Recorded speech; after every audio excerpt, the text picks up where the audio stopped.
ये अपहरण है दोस्तों, यहाँ सबका कटेगा दोबारा। अफगानिस्तान में एक समय बुद्ध की कई प्रतिमाएं ध्वस्त करने वाला तालिबान अब उनकी मूर्तियों का संरक्षण कर रहा है।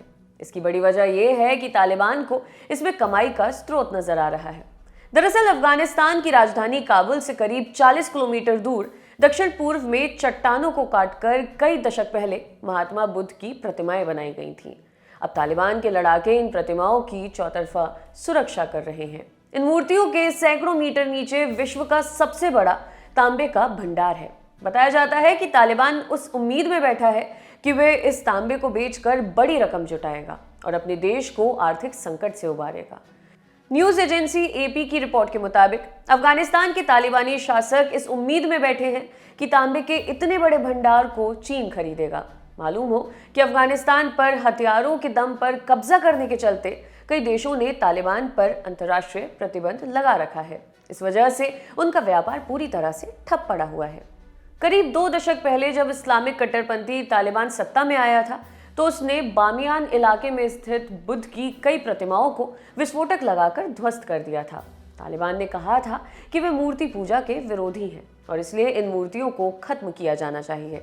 लेकिन अब तालिबान के नेता मेस ऐनाक तांबे की खान के पास बौद्ध मठों के अवशेषों को संरक्षित करने में लगे हुए हैं। तालिबान के सुरक्षा प्रमुख हाकुमुल्लाह मुबारिज ने कहा है कि ऐसा करने से उन्हें अरबों रुपयों का चीनी निवेश प्राप्त होगा। मुबारिज ने कहा, हम इन्हें बचा रहे हैं क्योंकि इन्हें बचाना हमारे और चीन के लिए बहुत महत्वपूर्ण है। अफगानिस्तान में खनिज का बहुत बड़ा भंडार है, लेकिन लगातार युद्ध और हिंसा के चलते इनका खनन नहीं किया जा सका। एपी की रिपोर्ट के मुताबिक इन खनिजों की कीमत करीब $1 ट्रिलियन यानी 76,11,000 करोड़ रुपए है, जो कि इस देश को एक मजबूत आर्थिक स्थिति प्रदान कर सकता है। इस समय ईरान, रूस और तुर्की जैसे कई देश अफगानिस्तान में निवेश करने की कोशिश में हैं। हालांकि चीन इस रेस में सबसे आगे है। मेस ऐनाक क्षेत्र पूरी तरह से तालिबान के नियंत्रण में है। तालिबान ने काबुल की सत्ता पर काबिज होने के कुछ ही महीने बाद इस संबंध में चीन के साथ बातचीत शुरू की थी। अफगानिस्तान के खनन और पेट्रोलियम मंत्रालय में निदेशक जियाद रशीदी ने चीनी कंपनियों MCC, China metallurgical group corporation और जियांगशी कॉपर लिमिटेड द्वारा बनाए गए एक कंसोर्टियम से संपर्क किया था। इस कंसोर्टियम और अफगान मंत्रालय के बीच पिछले 6 महीनों में 2 बैठकें हुई हैं, जिसमें खनन का काम फिर से शुरू करने की बात की गई है।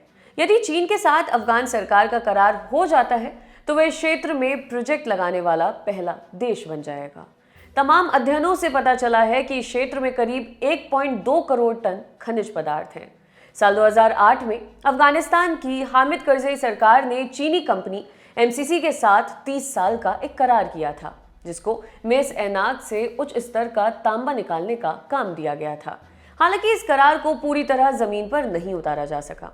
शुरू में ही चीन को लॉजिस्टिकल और कॉन्ट्रैक्ट संबंधी समस्याओं का सामना करना पड़ा।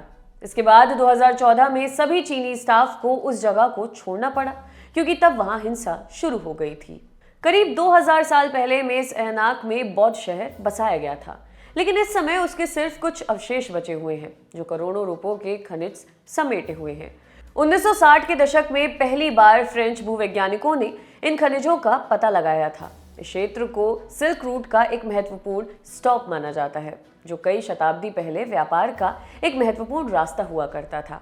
1970 के दशक के आखिर में सोवियत हमले के बाद रूस ने तांबे का भंडार का पता लगाने के लिए मेस ऐनाक में कई सुरंगें खोद दी। इन्हें बाद में आतंकी संगठन अल-कायदा ने अपने ठिकानों के रूप में इस्तेमाल किया। इसमें से कई ठिकानों पर साल 2001 में अमेरिका ने बमबारी की थी। इसके बाद साल 2004 में यहाँ कई पुरातत्वविद आए तो उन्हें अपनी जांच में यही 4 बौद्ध मठ, प्राचीन तांबे की वर्कशॉप और एक किले का पता चला था। इससे ये स्पष्ट हुआ कि यहाँ एक प्रमुख बौद्ध शहर था, जो पश्चिम से आने वाले व्यापारियों और तीर्थयात्रियों के लिए एक महत्वपूर्ण स्थान था। शुक्रिया।